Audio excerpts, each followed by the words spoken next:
नमस्कार दोस्तों, आप सभी का स्वागत है आप ही के अपने YouTube चैनल में।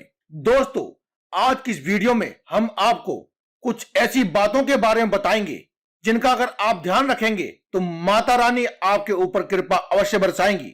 लेकिन अगर कहीं आपने गलती से भी इन बातों को नजरअंदाज कर दिया तो हो सकता है कि माता रानी आपसे रुष्ट हो जाए, आपसे नाराज हो जाए और जो फल आप प्राप्त करना चाहते थे आपको उस फल की प्राप्ति ना हो। दोस्तों, हर साल 4 तरह के नवरात्रे होते हैं, जिनमें से चैत्र और शारदीय नवरात्रे प्रमुख रूप से मनाए जाते हैं और 2 बार गुप्त नवरात्रे आते हैं। इस बार चैत्र नवरात्रों की शुरुआत हो चुकी है, जो कि 13 अप्रैल से 21 अप्रैल की अवधि में रहेंगे।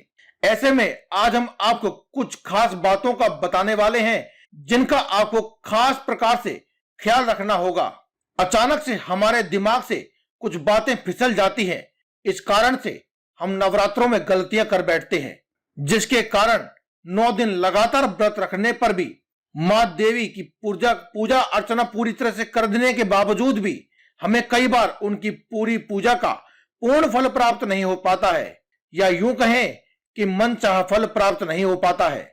इस बार चैत्र नवरात्रे 13 अप्रैल से शुरू होकर के 21 अप्रैल तक रहेंगे और मां दुर्गा के इन 9 दिनों में पूरे सच्चे मन और लगन से बहुत से श्रद्धालु उनकी पूजा अर्चना करेंगे। ऐसे में भक्त इस दौरान जहां 9 दिन तक मां की मूर्ति व कलश स्थापना करके उनकी पूजा करते हैं, वहीं कुछ भक्त 9 दिन तक व्रत भी रखते हैं। नवरात्रों में कई बार ऐसा होता है कि हमारे खुद ही समझ नहीं आता कि आखिर हमने ऐसी क्या गलती कर दी है कि देवी मां ने हमारी पूजा पूरी तरह से स्वीकार नहीं की है, जबकि हमने पूर्ण श्रद्धा भक्ति से मां की पूजा करने के साथ ही अन्य बातों का भी ध्यान रखा था। तो आज हम आपको देवी मां के इन नवरात्रों के दौरान कौन सी वे बातें हैं जिन्हें भूल कर भी नहीं करना चाहिए, जिन्हें हम कई बार त्रुटिवश भूल जाते हैं, और इन बातों के बारे में आज हम आपको बता रहे हैं जिन्हें आपको भूल कर भी गलती नहीं करनी है। सनातन धर्म में नवरात्रि को शक्ति की पूजा का पर्व माना जाता है, जिसका इस धर्म में काफी महत्व है।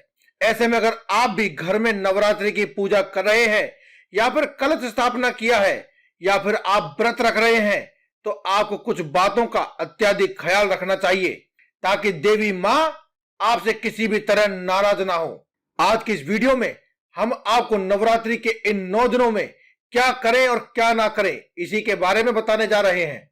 इसीलिए आपसे अनुरोध है कि आप इस वीडियो को पूरा देखें, अंत तक देखें और ज्यादा से ज्यादा लोगों तक शेयर करें और कमेंट बॉक्स में एक बार अवश्य लिखें, जय माता दी।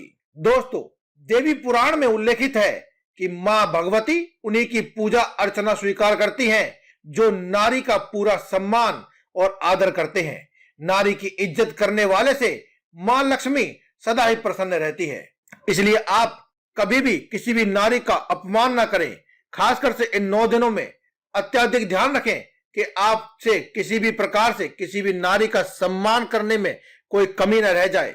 यदि आपके घर में नवरात्रि के उपलक्ष्य में कलश की भी स्थापना की जाती है तो मान लीजिए कि आपने देवी को अपने घर आमंत्रित किया है। अतः दोनों समय इनकी पूजा आरती करने से और इनको नैवेद्य चढ़ाने से मां देवी बहुत ही जल्दी खुश होती हैं। लेकिन अगर आप ऐसा करना भूल जाते हैं तो माता देवी लक्ष्मी और मां दुर्गा आपसे बहुत ही जल्द क्रोधित भी हो जाती हैं। इसके अलावा यदि आपने 9 दिनों का उपवास रखा है तो पति पत्नी से दूरी बनाकर रखें। इस दौरान पूरी तरह से ब्रह्मचर्य का पालन करें। मां भगवती की पूजा अर्चना शुद्ध और पवित्र मन से करनी चाहिए। इसके अलावा यदि आप नवरात्रि का व्रत रखने में असमर्थ है तो भी 9 दिन तक अपने खान पान पर विशेष नियंत्रण रखना चाहिए। इस दौरान मांस, मछली, मदिरा, लहसुन और प्याज जैसी चीजों का, इस प्रकार की किसी भी तामसिक चीजों का उपयोग बिल्कुल भी नहीं करना चाहिए। केवल सात्विक और शुद्ध आहार ही ग्रहण करना चाहिए। इसके विपरीत यदि आप इस प्रकार का कोई भी तामसिक भोजन करते हैं तो यह माता लक्ष्मी को और मां दुर्गा को बिल्कुल भी पसंद नहीं होता है। देवी मां की पूजा शांति, श्रद्धा एवं प्रेम के साथ ही की जानी चाहिए। नवरात्रि के दिनों में घर में कलह, द्वेष और किसी का भी अपमान किए जाने पर आपके घर में अशांति रहती है और बरकत कभी भी नहीं होती है। ऐसी स्थिति में आपके घर में सुख समृद्धि का वास तो छोड़िए, माता लक्ष्मी आपकी ओर देखना भी पसंद नहीं करती हैं। नवरात्रि में स्वच्छता का विशेष ध्यान रखना चाहिए। 9 दिनों तक सूर्योदय के साथ ही स्नान आदि करके स्वच्छ वस्त्र पहन लेने चाहिए। इस दौरान काले रंग से परिधान न पहने और ना ही चमड़े की बेल्ट पहने या फिर चमड़े का कोई भी वस्त्र या फिर आभूषण आदि कुछ भी अपने शरीर पर ना लगाएं। इसी के साथ ही नवरात्रि के 9 दिनों तक बाल नहीं कटवाने चाहिए, दाढ़ी, मूछ और नाखून भी नहीं काटने चाहिए। नवरात्रि के दौरान बिस्तर पर ना सो करके आपको जमीन पर ही सोना चाहिए। इसके अलावा घर में पूरे 9 दिनों में एक पल के लिए भी ताला ना लगाएं, क्योंकि ऐसा माना जाता है कि जब आप अपने घर में 9 दिनों तक नवरात्रि के दौरान पूजा करते हैं तो माता लक्ष्मी स्वयं वास करती हैं। ऐसे में यदि आप ताला लगाकर चले जाते हैं तो माता लक्ष्मी अपने आप को अकेला पा करके, जो कि बहुत ही चंचल होती है, किसी और के घर भ्रमण के लिए चली जाती हैं। ऐसे में आप इस बात का पूरा ध्यान रखें कि आप एक पल के लिए भी ताला लगाकर अपने घर से बाहर बिल्कुल भी ना जाएं। नवरात्रि के दिन मूक और बेबस पशु पक्षियों को परेशान नहीं करना चाहिए। इसके लिए आप उन्हें दाना पाने की व्यवस्था कर सकते हैं। गौरतलब है कि मां दुर्गा का वाहन भी एक पशु ही है। दिन में ईश्वर का पाठ करें। प्रातःकाल स्नान ध्यान करके पड़ोस के लोगों या परिजनों के साथ में आपको कीर्तन जैसे कि रामायण का पाठ इत्यादि अवश्य करना चाहिए। आप चाहें तो दुर्गा सप्तशती का पाठ करें, जो कि अत्यंत ही शुभ माना जाता है। यदि आप नवरात्रि के दौरान इनमें से कोई भी ये गलती करते हैं तो आपको पुण्य कर्मों का पूरा फल नहीं प्राप्त होता है। इसके चलते देवी मां की ओर से मिलने वाला आशीर्वाद भी आपको नहीं मिल पाता है और उसी अनुपात में घटता चला जाता है जिस अनुपात में आप गलती करते हैं।